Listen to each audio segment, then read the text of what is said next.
Aliás, por falar no ministro Alexandre de Moraes, o Rafael Procopio está com a gente, porque o ministro deu uma entrevista ao jornal O Globo, que repercutiu bastante justamente sobre esses detalhes das investigações, né, Rafael? Que apontaram, inclusive, que a vida do próprio ministro Alexandre de Moraes correu risco, né? Boa tarde para você, Rafael.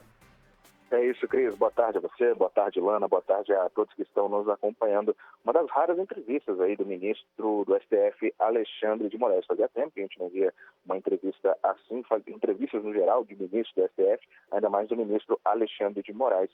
A gente teve acesso a essa entrevista nesta quinta-feira, faltando em pouquinhos dias, né, faltando 4 dias para comemoração, entre aspas, né, do dia 8 de janeiro, para relembrar os atos daquele dia contra as sedes dos 3 poderes aqui em Brasília. Lembrando que vamos ter uma série de eventos aí em memória desse dia, aqui juntando os 3 poderes da República, e justamente aí nessa esteira desse assunto, o ministro deu essa entrevista ao jornal O Globo, afirmando que entre os planos daqueles manifestantes, principalmente aí vandalizaram o Supremo Tribunal Federal, esse foi um dos prédios mais afetados, existia a ideia entre eles de que o ministro Alexandre de Moraes fosse preso, de fato, pelas Forças Armadas e poderia, inclusive, ser morto, enforcado aí entre esse percurso. Ele dita em vários momentos aí alguns planos diferentes desses manifestantes, alguns envolvem as Forças Armadas, outros já planejavam tipo, enforcá-lo em praça pública, enfim. A gente vai ouvir um trecho dessa entrevista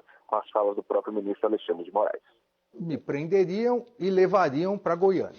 Essa era a primeira vertente. A segunda era, no meio do caminho para Goiânia, se livrariam do corpo. Aí não seria propriamente uma prisão, seria um homicídio. E a terceira, aí já eram os mais exaltados, defendiam que após o golpe deveria ser preso e enforcado aqui na Praça dos Três Poderes. Para sentir o nível de agressividade, o nível de ódio dessas pessoas.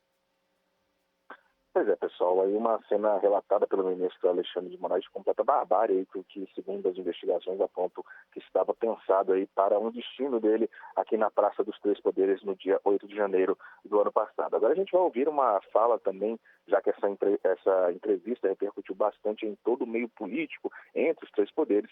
A gente vai ouvir uma fala do número 2 do Ministério da Justiça e Segurança Pública, o secretário executivo Ricardo Capelli, também falando aí sobre esses planos dos manifestantes no 8 de janeiro passado. Vamos ouvir. Gravíssimo, inaceitável tentarem, sequer cogitarem atentar contra a vida de um ministro da Suprema Corte do Brasil. Isso é inaceitável. Então, a postura do Supremo Tribunal Federal tem sido decisiva, firme, enérgica, na resposta aos que cometeram esses crimes contra o Brasil, e essa posição do Supremo Tribunal Federal, inclusive, nos dá a tranquilidade de que jamais o que aconteceu voltará a acontecer, porque a postura do STF estabeleceu um limite claro, que não pode ser ultrapassado. Manifestação democrática é bem-vinda, é própria da democracia. Agora, ataque contra as instituições e atentar contra a vida de pessoas e de autoridades é inaceitável. Bom, pessoal, retornando um pouco às falas dessa entrevista do ministro Alexandre de Moraes, ele afirmou que as instituições demonstraram força diante dos ataques, especialmente o Supremo Tribunal Federal, algo que vai na linha aí da fala do secretário executivo Ricardo Capelli. Além disso, garantiu, no caso Alexandre de Moraes, que a ideia dos ataques aqui em Brasília tinha como uma intenção gerar um efeito cascata em todo o país, fazendo uma conexão com aqueles vários acampamentos que existiam em diferentes quartéis aí, Brasil afora. A gente lembra que Alexandre de Moraes, a gente acompanhou isso bastante nos últimos 5 anos, foi um dos principais, na verdade, alvos dos atos criminosos e, por consequência, o prédio do STF foi um dos mais vandalizados. O ministro é relator dos processos na Suprema Corte que apuram os ataques, assim como outros inquéritos, como aquele das fake news. Inclusive, esses 2 inquéritos, às vezes, eles se misturam. E esses fatos estão justamente ligados à gestão, principalmente, na verdade, ligados à gestão do ex-presidente Jair Bolsonaro.